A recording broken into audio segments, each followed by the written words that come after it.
سورۃ اسراء کی ایک آیت میں تو بہت عجیب مضمون ہے. اللہ فرماتے ہیں وَقُلِ الْحَمْدُ لِلَّهِ الَّذِي لَمْ يَتَّخِذْ وَلَدًا وَلَمْ يَكُنْ لَهُ شَرِيكٌ فِي الْمُلْكِ وَلَمْ يَكُنْ لَهُ وَلِيٌّ مِّنَ الذُّلِّ وَكَبِّرْهُ تَكْبِيرًا.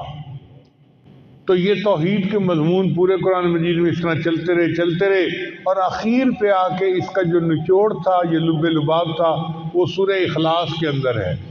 اللہ فرماتے ہیں قُلْ هُوَ اللَّهُ أَحَدٌ اللَّهُ الصَّمَدُ لَمْ يَلِدْ وَلَمْ يُولَدْ وَلَمْ يَكُنْ لَهُ كُفُوًا أَحَدٌ. اب سورہ اخلاص کی تفسیر سمجھنے کے لیے میں چند الفاظ آج آپ کو جو ہے نا وہ پیش کر دیتا ہوں. مضمون ذہن میں رکھیں گے تو آپ کو سورہ اخلاص کا مضمون پورا ہر وقت ذہن میں رہے گا. قُلْ هُوَ اللَّهُ أَحَدٌ، آپ کہہ دیجئے کہ اللہ ایک ہے. احد کہتے ہیں وہ ایک جس جیسا کوئی دوسرا ہو ہی نہیں سکتا. اللہ نے اپنے آپ کو احد کہا، ایسا ایک جس جیسا کوئی دوسرا ہے ہی نہیں.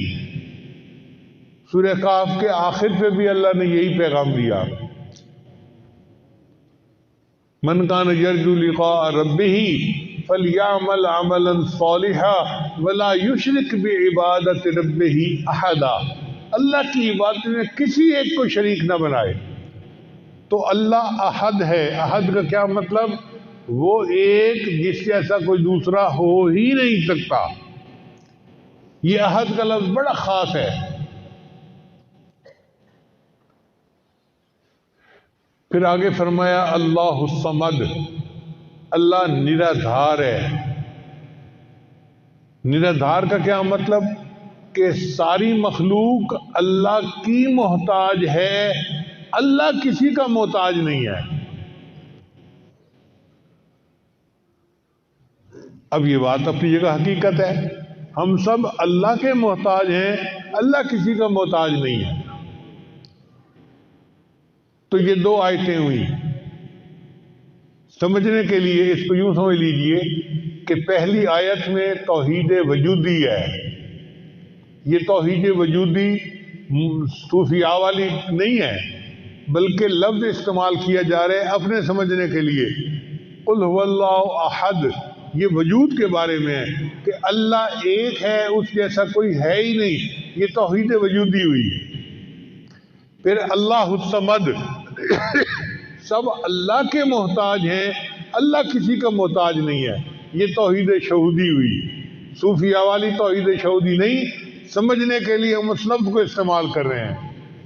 تو قُلْ هُوَ اللَّهُ أَحَدٌ اور اللہ الصمد، توحید وجودی، توحید شہودی. اور تیسرا ہے لم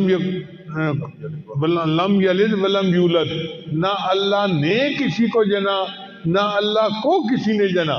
یہ توحید ذات ہے. نہ اللہ کی کوئی اولاد ہے، چونکہ مشرک جو تھے وہ اللہ کو تو مانتے تھے لیکن کہتے تھے کہ فرشتے اللہ کی بیٹیاں ہیں. عیسائی اللہ کو مانتے ہیں لیکن عیسیٰ علیہ السلام کو اللہ کا بیٹا مانتے ہیں، بی بی مریم کو اللہ کی بیوی مانتے ہیں. ہم کہتے ہیں نہیں، لم یلد ولم یولد، نہ اس نے کسی کو جنا نہ اس کو کسی نے جنا. اس کو توحید ذات کہتے ہیں. ایک ہی ہے اللہ. قُلْ هُوَ اللَّهُ أَحَدٌ اللہ الصمد، توحید وجودی، توحید شہودی. اور تیسری جو ہے وہ ہے توحید ذات. اور چوتھا ہے وَلَمْ يَكُنْ لَهُ كُفُوًا أَحَدٌ، اور اس کا کوئی کفو بھی نہیں ہے، ہمسر بھی نہیں ہے. صفات میں اس کی کوئی اس جیسی صفات رکھنے والا ہے ہی نہیں. یہ توحید صفات ہوئی. تو چار لفظ یاد رکھیں. پوری سورہ اخلاص کا مضمون آپ کو ہر وقت ذہن میں رہے گا. قُلْ هُوَ اللَّهُ أَحَدٌ توحید وجودی، اللہ الصمد توحید شہودی، لم یلد ولم یولد توحید ذات، ولم یکن لہ کفوا احد توحید صفات.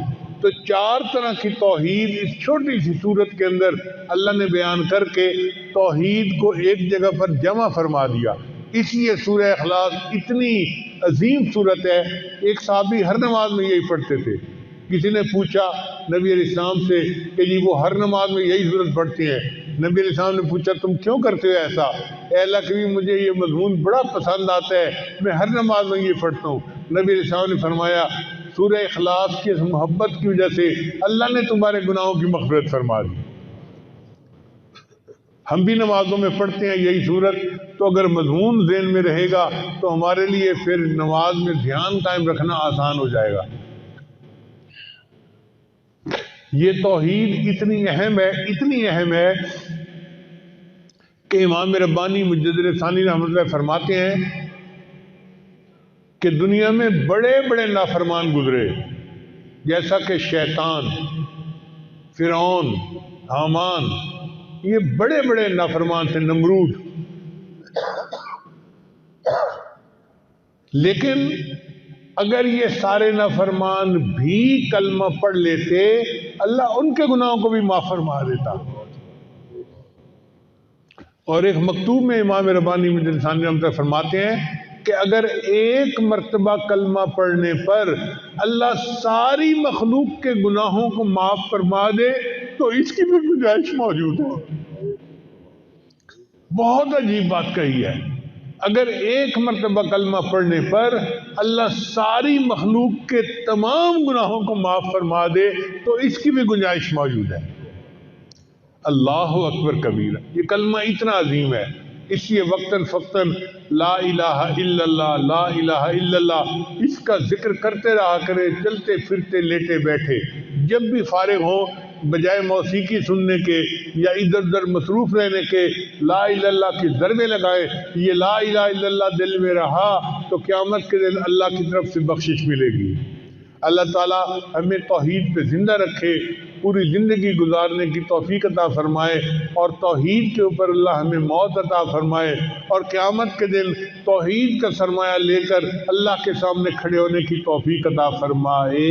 وآخر دعوانا ان الحمد للہ رب العالمین.